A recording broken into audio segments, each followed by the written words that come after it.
Anne pria et dit : « Mon cœur s'est réjoui en l'Éternel, ma force a été relevée par l'Éternel. Ma bouche s'est ouverte contre mes ennemis, car je me réjouis de ton secours. Nul n'est saint comme l'Éternel, il n'y a point d'autre Dieu que toi. Il n'y a point de rocher comme notre Dieu. Ne parlez plus avec tant de hauteur, que l'arrogance ne sorte plus de votre bouche, car l'Éternel est un Dieu qui sait tout, et par lui sont pesées toutes les actions. L'arc des puissants est brisé, et les faibles ont la force pour ceinture. Ceux qui étaient rassasiés se louent pour du pain, et ceux qui étaient affamés se reposent. Même la stérile enfanse 7 fois, et celle qui avait beaucoup d'enfants est flétrie. L'Éternel fait mourir et il fait vivre. Il fait descendre au séjour des morts et il en fait remonter. L'Éternel appauvrit et il enrichit. Il abaisse et il élève. De la poussière, il retire le pauvre. Du fumier, il relève l'indigent pour les faire asseoir avec les grands. Et il leur donne en partage un trône de gloire, car à l'Éternel sont les colonnes de la terre, et c'est sur elles qu'il a posé le monde. Il gardera les pas de ses bien-aimés, mais les méchants seront réduits au silence dans les ténèbres, car l'homme ne triomphera point par la force. Les ennemis de l'Éternel trembleront. Du haut des cieux, il lancera sur eux son tonnerre. L'Éternel jugera les extrémités de la terre. Il donnera la puissance à son roi et il relèvera la force de son oint. Que l'Éternel bénisse la lecture de sa parole. Amen. Le texte qui nous a été lu, je pense qu'on est tous d'accord pour dire que c'est un magnifique cantique. Mais une de ses spécificités, alors qu'on a passé un trimestre à étudier les psaumes et divers cantiques, c'est que celui-ci est écrit par une femme. Et puisqu'aujourd'hui je me retrouve devant vous, puisque c'est la journée du MIFEM, je voudrais juste vous raconter un tout petit peu comment j'en suis venue à ce que je voudrais partager avec vous. Il y a 2 ans, une de mes collègues me propose de participer à un week-end sur Vaud de rencontres de femmes chrétiennes. Ils appellent ça les femmes formidables. Et moi qui suis une grande timide, j'ai accepté de l'accompagner. On s'est retrouvés à, je pense, entre 70 et 80 femmes à l'Aisin, dans un hôtel, avec une invitée dont vous connaissez sûrement le nom, c'était Valérie Duval-Poujol. Si je vous demande si vous la connaissez, certains ne la connaissent pas du tout, certains la connaissent, et d'autres vont me dire « Ah mais si, c'est la fille de Jacques Poujol ». Et on est très souvent fille d'eux, selon le milieu dans lequel on est, on peut être étiqueté comme ça. Mais Valérie Duval-Poujol, c'est quelqu'un qui est bien plus que ça. Elle est théologienne, baptiste, française. Elle est docteure en histoire des religions à la Sorbonne. Elle est, et là je cite vraiment, la première française de confession protestante évangélique à obtenir un doctorat en théologie. Et Valérie ne peut pas enseigner dans sa communauté parce qu'elle est une femme. Alors c'est très bien, j'allais dire, pour d'autres communautés parce qu'elle va faire des semaines dans d'autres facultés, comme à Collonges, comme à l'Institut catholique de Paris. Et surtout, ce qui était intéressant, c'est qu'elle a été responsable de l'équipe qui a réédité la Nouvelle Bible en français courant. Donc elle ne l'a pas fait toute seule, mais c'était elle qui était le chef de projet. Et pendant ces 48 heures qu'on a pu partager avec elle, donc elle a commencé par nous dire, je me souviens le vendredi soir, aujourd'hui nous allons voir comment les femmes ont été effacées dans la Bible. Et moi qui ne suis pas féministe pour dessous, je me suis dit, ouh, ça va mal tourner. Mettez plein de femmes ensemble et dites-leur que les hommes sont méchants, ça peut faire des trucs. Et en fait, ce n'est pas du tout ce qu'elle a fait. Vraiment, son rôle, c'était de nous montrer que les femmes avaient été des maillons essentiels du message et que après, bon voilà, c'est vrai que l'histoire, on le sait, donne pas toujours une place prédominante à la femme, mais c'était juste ça et c'était très intéressant. Alors moi, j'ai pas son talent pour parler, mais je voulais ce matin vous proposer qu'on puisse s'arrêter sur 3 femmes de la Bible qui me semblent pouvoir refléter 3 aspects qui nous concernent tous, mais c'est pas anodin que ce soit des femmes qui aient été choisies pour ça. La première, c'est Agar. Donc je vous invite, si vous voulez suivre l'histoire, à ouvrir vos Bibles dans Genèse au chapitre 16. Parce qu'ici, nous lisons une histoire étonnante, où une femme, vous allez me dire, rencontre Dieu. C'est pas ça qui est étonnant. Si je dois restituer l'histoire, donc dans le chapitre d'avant, Dieu rappelle à Abraham qu'il va, enfin à Abram, puisque c'est pas encore Abraham, qu'il va avoir une descendance. Mais vous vous souvenez, Sarah est âgée, elle est stérile, c'est un petit peu difficile. Mais, a priori, le texte nous dit, au verset 6 du chapitre 15, que Abraham croit à la promesse. Et arrive une autre femme, là-dedans, c'est Sarah. Sarah, elle est au courant de la promesse, mais elle décide qu'il faut trouver une solution. Et sa solution, ça va être, vous le savez, un système dont on parle maintenant, de mère porteuse. Elle se dit, si je donne ma servante, qu'elle devient enceinte, finalement, c'est comme si c'était mon enfant, et comme ça, elle résout ce que Dieu a promis, mais bon, on ne sait pas trop comment il peut le faire, puisque biologiquement, ça semble très compliqué. On ne nous parle absolument pas de la réaction d'Agar, parce que finalement, on ne lui a sûrement pas demandé son avis. Est-ce qu'elle était ravie de devoir avoir des relations intimes avec un monsieur de 80 ans qui était son patron, c'est pas le bon terme, mais qui était son possesseur? On ne nous dit rien sur elle. Mais elle va se retrouver enceinte. Et là, ce qui va changer, en fait, le regard de Sarah va changer sur elle. Finalement, l'enfant n'est pas né, mais elle est enceinte. Et c'est vrai qu'à cette époque-là, et ça peut l'être encore dans notre société, on attend d'une femme qu'elle soit enceinte. Alors c'est vrai que la pression est moins lourde maintenant, mais je pense qu'un certain nombre d'entre vous, d'entre nous, ont eu ces questions de savoir, alors, quand est-ce que vous allez avoir un bébé ? Et puis si c'est une fille, il faudra avoir un garçon, et puis si c'est un garçon, il faudra avoir une fille. Enfin, voilà, c'est des choses que vous connaissez, donc il y a une certaine pression là-dessus. Et ce regard va être difficile à supporter pour Sarah, parce qu'elle, elle n'est pas enceinte. Donc elle va commencer à mépriser Agar, parce que cette petite servante qui était insignifiante est celle qui est enceinte. Elle va devenir envieuse, elle va devenir rancunière, elle va devenir méchante. Je pense qu'on peut le dire. On peut se dire que c'est quand même étrange de maltraiter la femme qui porte son enfant, puisqu'en théorie, ça devrait être son enfant. Mais toujours est-il que le récit nous raconte ça.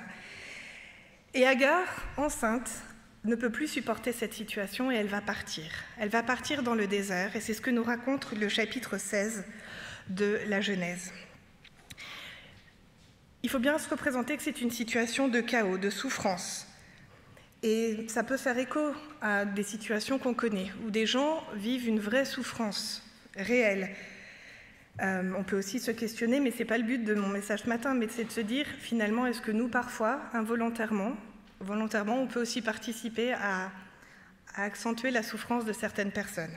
Mais toujours est-il que là, Agar est partie, elle est seule, elle est triste, et ce qui, moi, m'a frappée, ce que j'avais envie de partager avec vous, c'est de dire que Dieu va venir la voir. Rendez-vous compte, Dieu vient voir une servante qui n'est pas celle à qui il avait fait une promesse.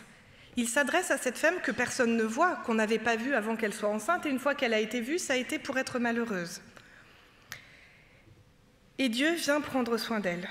Le texte ne nous dit pas qu'il va vers Abraham et Sarah.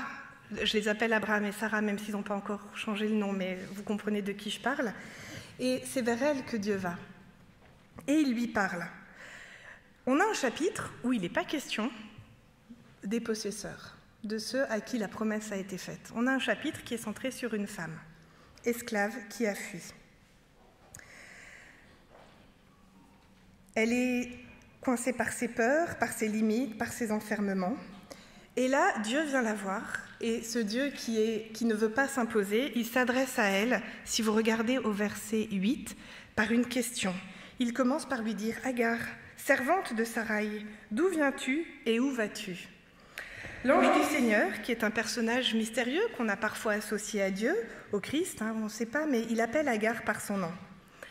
Abraham et Saraï ne l'ont jamais fait. En fait, on a son nom parce que le Seigneur donne son nom.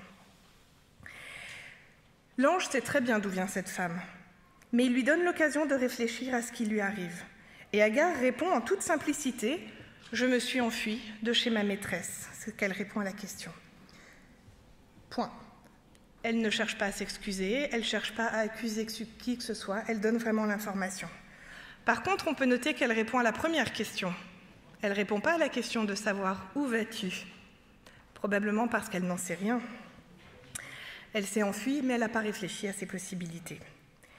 Et le début de la réponse de l'ange peut nous laisser parfois un peu surpris peut-être. Il lui dit « Retourne auprès de ta maîtresse et obéis à ses ordres. » Oui, peut-être pas. Enfin, si elle s'est enfuie, c'est quand même pas juste pour le plaisir d'aller se balader enceinte dans le désert. On peut donc se demander pourquoi est-ce qu'elle devrait retourner dans sa situation douloureuse et continuer à souffrir. Ici, Dieu ne veut pas dire qu'il approuve la situation. Ce qu'il veut dire, c'est que même s'il ne peut pas résoudre à vue humaine toutes les situations, il ne va pas l'abandonner. C'est comme s'il lui disait, dans la situation qui est la tienne, aussi imparfaite, injuste, douloureuse qu'elle soit, j'ai des choses à t'apprendre. Je vais aussi m'occuper de Sarah et d'Abram, mais tout d'abord, c'est de toi que je prends soin. On peut bien imaginer que dans ce cadre-là, rentrer chez elle, c'était pas facile pour Agar. En même temps, même si elle était retournée en Égypte, est-ce qu'elle aurait pu retrouver sa famille? Est-ce qu'ils l'auraient acceptée? Est-ce qu'ils auraient pris soin d'elle? Finalement, en retournant auprès de Sarai, Ismaël, l'enfant qu'elle va avoir, connaîtra son père. La réponse de l'ange ici, on est d'accord, ça n'implique pas dans toutes les situations qu'il faut rester dans une situation qui est douloureuse. Attention, je ne suis pas en train de dire, il y a de la souffrance, il faut rester, c'est pas grave, le Seigneur veut nous apprendre quelque chose. Mais ici, le Seigneur lui dit, tu vas être dans une situation difficile, mais je vais prendre soin de toi. Et ça va même aller plus loin. Si vous regardez, il lui dit, tu comptes à mes yeux, je prendrai soin de toi, et je serai avec toi dans ce qui t'arrivera, à toi et à ton enfant. Donc elle est vraiment prise en compte dans sa globalité. Le Seigneur lui dit aussi, donc entre les versets 10 et 12 de Genèse 16, il lui dit « Le Seigneur te donnera des descendants en si grand nombre qu'on ne pourra pas les compter. » Normalement, ça devrait vous rappeler une autre promesse qui avait été faite quelques versets plus tôt à quelqu'un d'autre. « Tu vas avoir un fils. Tu l'appelleras Ismaël, car le Seigneur a entendu ton cri de détresse. Ton fils sera comme un âne sauvage, il combattra contre tous et tous combattront contre lui. Il vivra seul, à l'écart de ses semblables. » C'est quand même étonnant.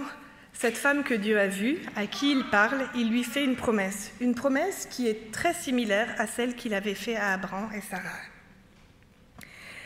Et donc ici, dans ces deux chapitres, si on regarde le chapitre 15 et le chapitre 16, en fait, on a un parallèle. On a deux personnes qui sont mises au même niveau, qui obtiennent la même promesse, un homme, le patriarche, et une femme esclave, à qui Dieu va quand même parler. Il faut bien se rendre compte qu'à l'époque, c'est inconcevable dans une société patriarcale. Et ici, c'est aussi Dieu qui va nommer son fils, qui va lui dire comment elle doit l'appeler. Le nom est très beau. Tu l'appelleras Ismaël, qui signifie « Dieu a entendu ». Et Agar représente ces femmes que Dieu a vues et qu'il a entendues, même dans des situations de souffrance. Évidemment, je parle d'Agar parce que c'est la journée où on m'a demandé plutôt de m'arrêter sur des personnages féminins, mais elle représente n'importe qui, on le sait, chacun d'entre nous est vu par Dieu, même quand on se cache, même quand on essaye de fuir, même quand on ne veut pas montrer la souffrance. Dieu nous suit, nous accompagne, nous accueille et continue à nous faire les promesses qu'il nous a déjà faites. Ça peut être aussi un antidote. Alors, de nouveau, je ne veux pas rentrer dans un féminisme exacerbé, mais on peut des fois se questionner dans certaines communautés religieuses, et pas forcément que dans le christianisme, d'ailleurs, sur la place des femmes. Je pense que quand on regarde dans les textes, déjà dans l'Ancien Testament, on ne peut pas dire on ne les voit pas, on ne les entend pas, parce que Dieu les voit et les entend.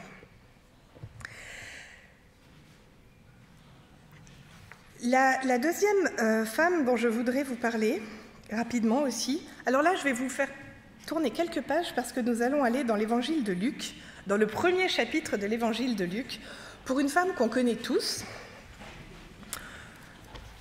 plutôt bien, et en même temps que nous, protestants, on fait très attention à laisser à sa juste place d'humaine.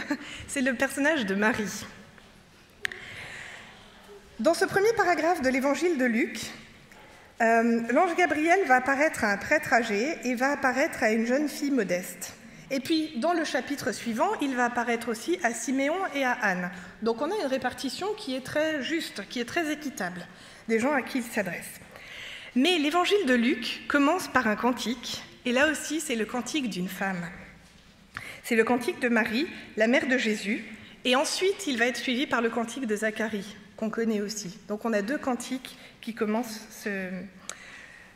cet évangile. Il y avait une citation d'une autrice, puisque c'est comme ça qu'il faut dire maintenant, membre de l'équipe pastorale d'une église des Assemblées de Dieu en France, qui disait que Élisabeth et Anne, donc les deux vont parler ensemble, et les deux femmes ne parlent pas seulement de l'aspect physique de leur grossesse, mais elles parlent bien de la portée dans le plan du salut de Dieu. Et c'est sur cet aspect-là que je voudrais insister en m'arrêtant sur le personnage de Marie, parce qu'avec Agar, on voit un Dieu qui entend et qui voit les personnes en souffrance. Avec Marie, on voit un Dieu qui va utiliser une femme et l'impliquer pleinement dans le plan du salut. C'est une femme qui va briser le silence prophétique des 400 ans qui pesaient sur le peuple d'Israël, nous dit-elle. Et ce cantique comporte un extraordinaire message d'encouragement. Donc elle va vraiment devenir témoin pour les délaissés et les humbles. Donc si vous lisez le chapitre 1 de Luc, les versets 51 et 52, Marie dit « Il a montré son pouvoir en déployant sa force. Il a mis en déroute ceux qui ont le cœur orgueilleux. Il a renversé les puissants de leur trône et il a élevé les humiliés au premier rang. » Avec la naissance du Sauveur, quelque chose de complètement nouveau commence. Quelque chose qui était déjà là en germe, mais dont le fondement n'avait pas encore été pleinement révélé. Quelque chose qui n'a encore jamais été présent avec une telle ampleur, une telle force. Dans le nouveau monde, celui que Dieu est en train de construire en nous associant à son œuvre, en fait, ça devient la norme qu'il y ait une justice, qu'il n'y ait plus forcément un oppresseur qui puisse abuser quelqu'un de plus faible. Le privilège des puissants est partagé avec ceux et celles que l'on néglige habituellement. Quand elle utilise l'exclamation « Il a élevé les humiliés au premier rang », c'est un message d'espoir, de libération, de vie pour tous ceux ou toutes celles qui étaient en marge, qui étaient oppressés, qui étaient oubliés. Et évidemment, à l'époque, les femmes font vraiment partie de cette catégorie, de celles qu'on peut humilier et qu'on peut oublier, encore à l'époque de Marie. Évidemment, on pourrait dire que c'est un cantique avec des résonances féministes, mais on est bien d'accord que c'est beaucoup plus que ça. C'est un cantique qui chante la force de la douceur, un cantique à la grandeur et à la fidélité de Dieu, un cantique qui chante la venue de ce nouveau commencement qu'il bouleversera pour toujours l'ordre qui était établi. En fait, elle annonce, parce qu'elle va le vivre, la venue de Dieu qui est vraiment toute proche.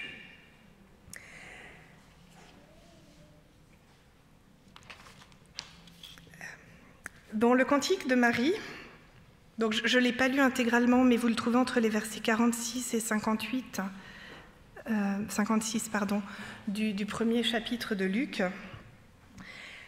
On a aussi des bribes de psaumes, un verset d'Ésaïe, et puis on a aussi l'écho au cantique de Anne qui nous a été lu en préambule de ce message. Évidemment, la situation de Anne et de Marie n'était pas la même, on est d'accord, hein. Marie n'a rien demandé, alors que Anne a vraiment demandé à avoir un enfant. Marie était fiancée, Anne était mariée, donc leurs situations ne sont pas les mêmes. Mais on a ici la preuve que des femmes peuvent vraiment affirmer que le Seigneur change leur vie, qu'il agit dans la vie et qu'il les utilise. Ce n'est pas grâce à soi, ce n'est pas grâce à notre statut social, ce n'est pas grâce au regard positif que les gens peuvent porter sur nous parce qu'on correspond plus ou moins aux normes qui plaisent à notre société. Mais la grâce que le Seigneur fait, celle de l'enfant à venir, ça nous rappelle que la puissance du Seigneur, c'est lui qui va décider finalement de notre rôle et qu'il va nous confier des missions. Les thèmes de l'hymne de Marie, c'était bien connu à l'époque. Ce n'était pas quelque chose qu'elle a inventé, c'était la première fois qu'on l'entendait. Mais ça n'avait rien changé dans la vie quotidienne. Les opprimés étaient toujours opprimés, les forts étaient toujours forts, il y avait toujours ces souffrances. La naissance du Messie, c'est un événement inouï, radicalement nouveau, qui va accélérer les changements et leur apporter un fondement nouveau. À partir de là, la place de l'amour, de l'égalité, on le sait, le message de Jésus va vraiment être porteur de tout ça. Mais ce que je trouve admirable, et il me semble que c'est aussi quelque chose à retenir, c'est que Dieu, en fait, a choisi de s'incarner. Alors, bien sûr, il fallait le faire biologiquement au travers d'une femme, mais il aurait pu trouver une autre solution. Donc c'est une femme qu'il a choisie pour rentrer pleinement dans son plan et qu'il a utilisé pour pouvoir le réaliser. Et je crois personnellement qu'il n'aurait pas eu besoin d'elle, mais il a fait le choix de l'utiliser, et elle a accepté d'être un outil à la gloire de Dieu. Et puis, la troisième femme, donc on a Agar qui est vue, Marie qui devient participante au projet, et la troisième femme, je n'ai pas son nom. Et pourtant, qu'est-ce que j'aimerais savoir comment elle s'appelle? Vous pouvez retrouver son récit dans Matthieu 15, entre les versets 21 à 26.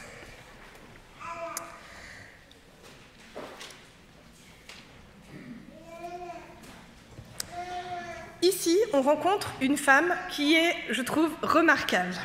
Si je devais donner un titre à cette dernière partie du message, je dirais que c'est la femme qui fait changer Jésus d'avis.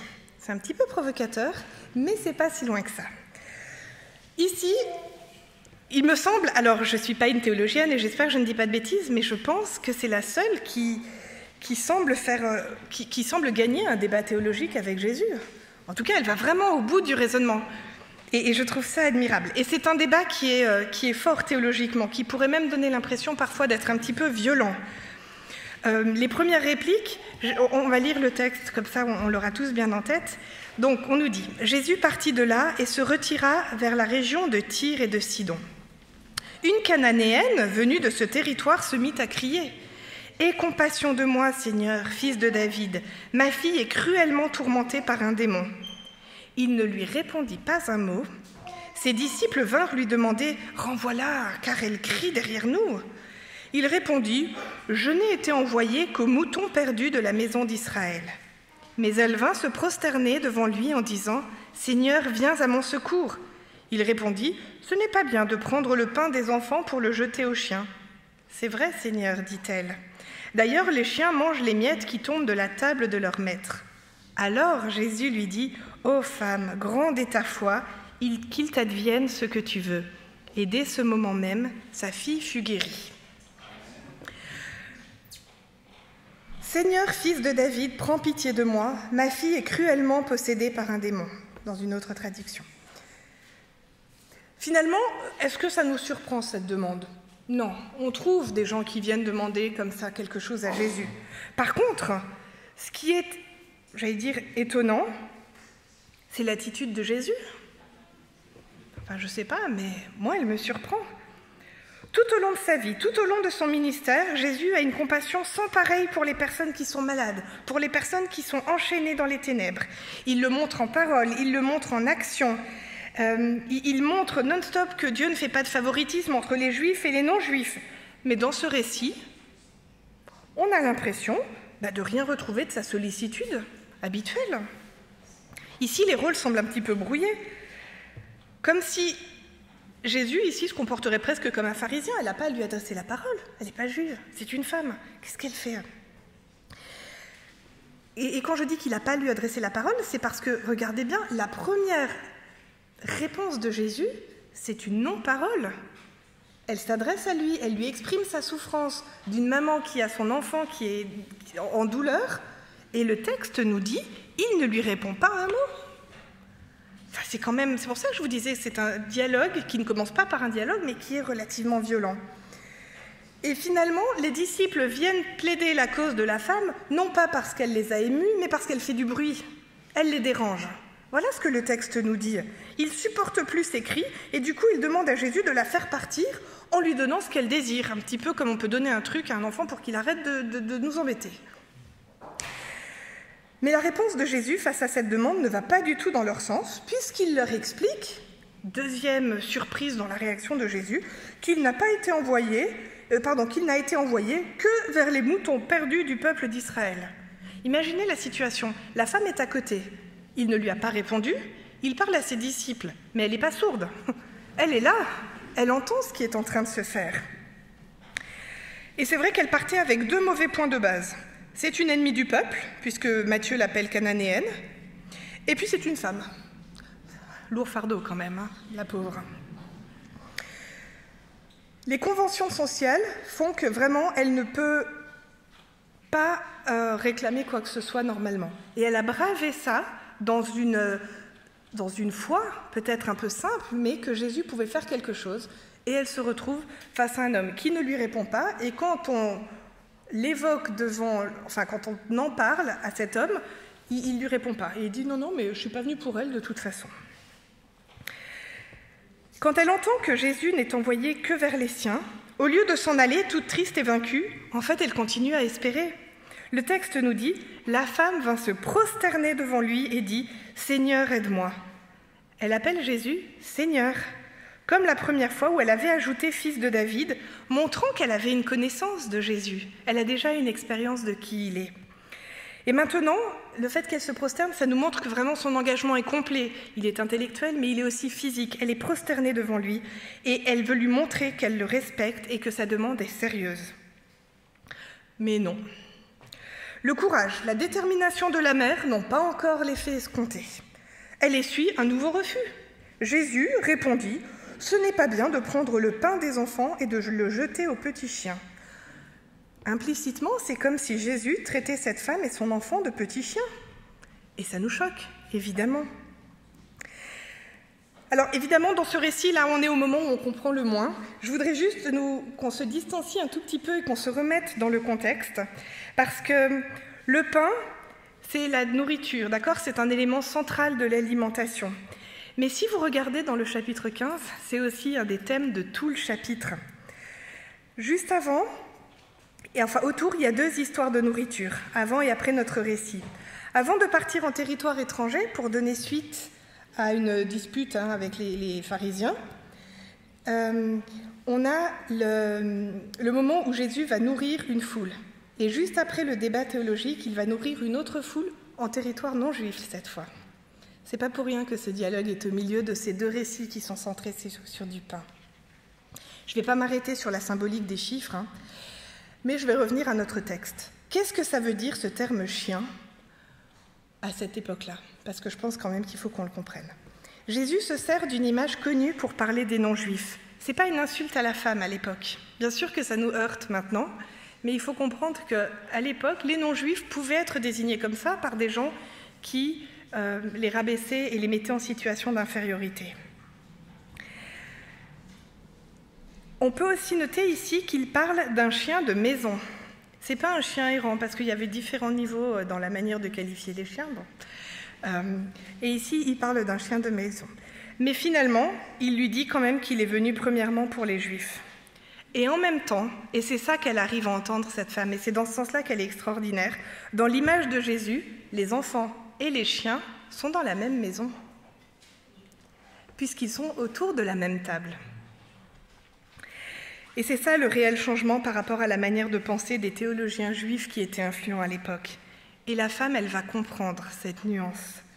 Elle aurait pu se vexer, elle aurait pu laisser tomber, elle aurait pu, dans un sursaut d'orgueil, dire « bon, maintenant ça suffit, enfin j'ai fait tout ce que je pouvais, il n'accepte pas ». Mais elle entend, elle discerne qu'il y a une brèche et elle s'y engouffre. France Quéré va d'ailleurs dire « avec une surprenante intelligence, elle a repris la réponse qui jouait contre elle et elle l'a pliée en argument irréfutable ». Cet argument, c'est de reprendre les mêmes personnages, la même situation et de répondre à Jésus « Seigneur, c'est vrai ». Pourtant, même les petits chiens mangent les miettes qui tombent de la table de leur maître. Elle joue avec l'image que Jésus a utilisée et en osant le tout pour le tout, elle s'abaisse encore un petit peu plus. Là où Jésus a parlé d'enfant, elle va parler de maître. Il lui faut très peu, elle demande très peu et en même temps pour elle, ce tout petit peu, c'est tout. Quelques miettes seulement, c'est suffisant. Sa foi est assez grande pour croire que de quelques miettes, on peut faire beaucoup. En parlant de leur maître, la femme cananéenne s'inclut. Elle dit aussi qu'elle fait partie, elle est soumise à ce maître. En déclarant que le maître est le sien, elle s'insère dans le royaume de Dieu. À la fin du débat théologique avec cette femme étrangère, Jésus, alors je mets des guillemets, il cède. Il rend en même temps hommage à cette admirable résistance qui a triomphé des obstacles. Il lui répond « Oh, que ta foi est grande, que tout se passe pour toi comme tu le veux », et sa fille fut guérie à ce moment même. Cette femme étrangère, anonyme, et vraiment, je répète, j'aurais aimé connaître le nom de cette femme, mais on n'en sait rien. Elle ne reste pas comme quelqu'un de connu. Elle obtient une réponse favorable à sa demande. Sa foi est dite grande, donc on n'a pas son nom, mais Jésus affirme qu'elle a une grande foi, tandis que les disciples de Jésus, eux, sont souvent décrits comme étant des gens de petite foi. Quel courage, quelle détermination, quelle audace. Bien sûr, voilà, Jésus semble changer d'avis face à la détermination à la foi d'une femme, mais c'est surtout une manière de montrer à tous ceux qui l'accompagnaient, grâce à elle, qu'il est venu pour tout le monde, qu'il ne se limite pas et qu'il est vraiment accessible et disponible pour tout le monde. La mission de Jésus commence par Israël, mais ne se limite pas à Israël. Elle concerne ensuite le monde entier. Dès le départ, le projet de Dieu était d'inclure des gens de toutes les nations, d'offrir du pain à toutes et à tous. Et puis, ce n'est pas des petites miettes qu'il veut offrir. Il veut offrir des grands morceaux de pain, des miches entières qui sont fraîches et auxquelles tout le monde vraiment peut avoir accès. Avec Jésus, les barrières qui avaient été érigées par les êtres humains sont renversées. De l'esclave qu'on ne voyait pas, à l'esclave qu'on ne voyait pas, Dieu va faire une promesse de descendance. Pour réaliser son plan du salut, il décide d'inclure une femme. Et une femme qui n'a pas de nom, qui n'appartient pas au peuple choisi, peut venir le voir, peut lui faire confiance, peut débattre avec lui, peut discuter avec lui et peut être exaucée. Alors, indépendamment de ces 3 femmes, qui sont 3 exemples, j'espère qu'elles peuvent nous servir d'encouragement. Quelle que soit la place dans laquelle on en est, quel que soit notre cheminement de foi, peut-être on en est à l'étape où on est juste malheureux et où on ne comprend pas, pensons comme Agar qu'il peut nous voir. Si on a envie de se mettre à disposition, attention, comme Marie, il peut nous utiliser. Et je crois aussi profondément qu'on a le droit, on a ce Dieu merveilleux avec lequel on peut discuter, avec lequel on peut avancer dans la compréhension de ce qu'il veut nous dire, parce que c'est un Dieu qui s'adresse à chacun. Alors, qui que nous soyons, sentons-nous concernés par ce Dieu et rendons grâce d'avoir un Dieu qui nous entend, qui nous accompagne et qui nous accueille. Amen.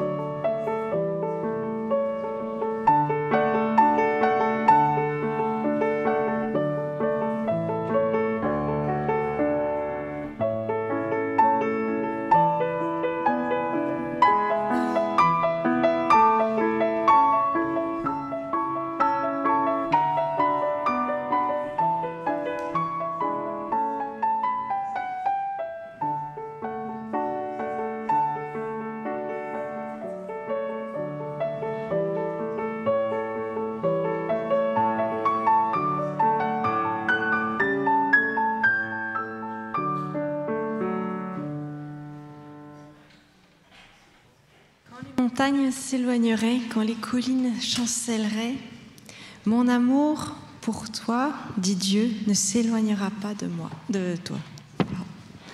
Chantons ensemble ce chant.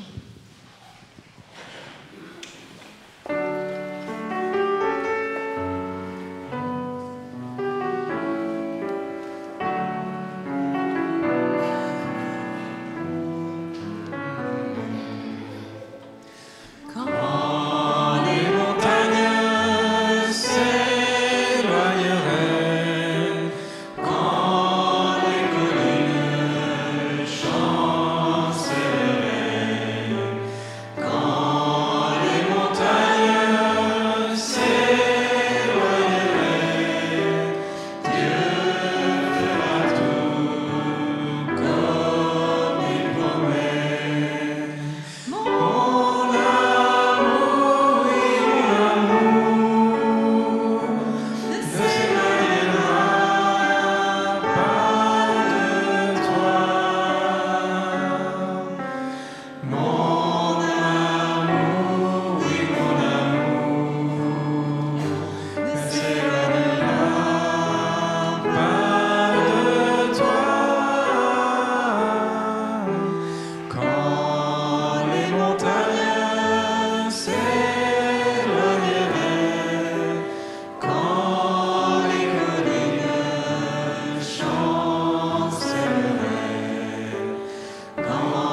Merci Seigneur parce que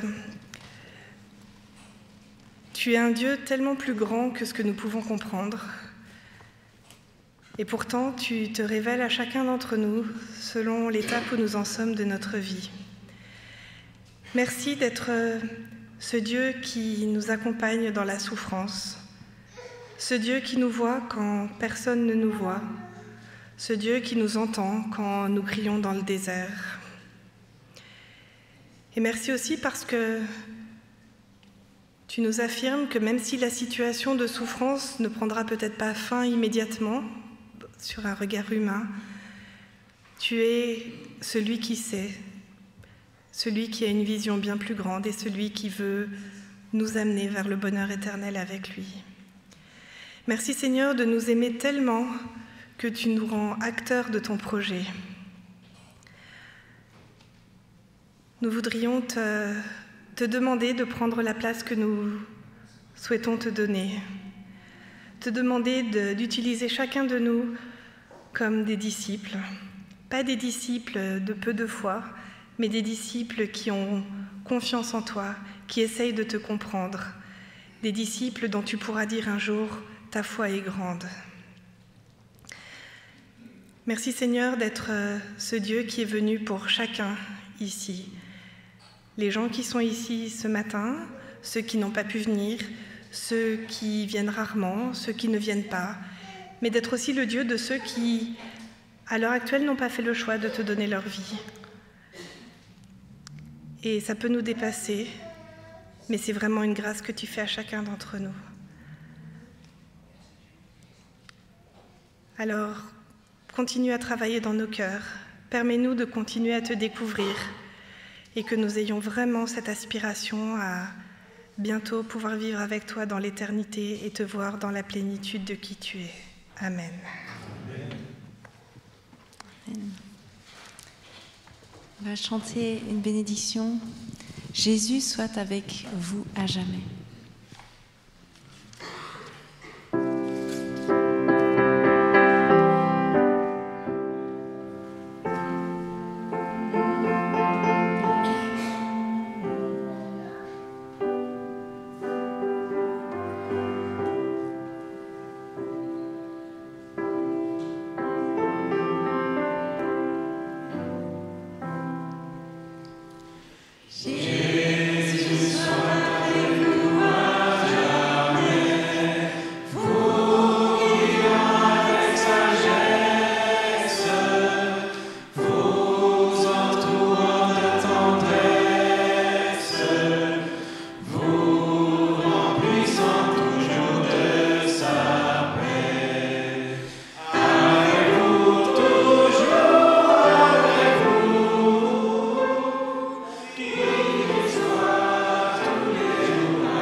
Et comme bénédiction, avec cette certitude de la présence constante du Seigneur, je vous invite à ce qu'on puisse rejoindre Anne dans le premier verset de son cantique.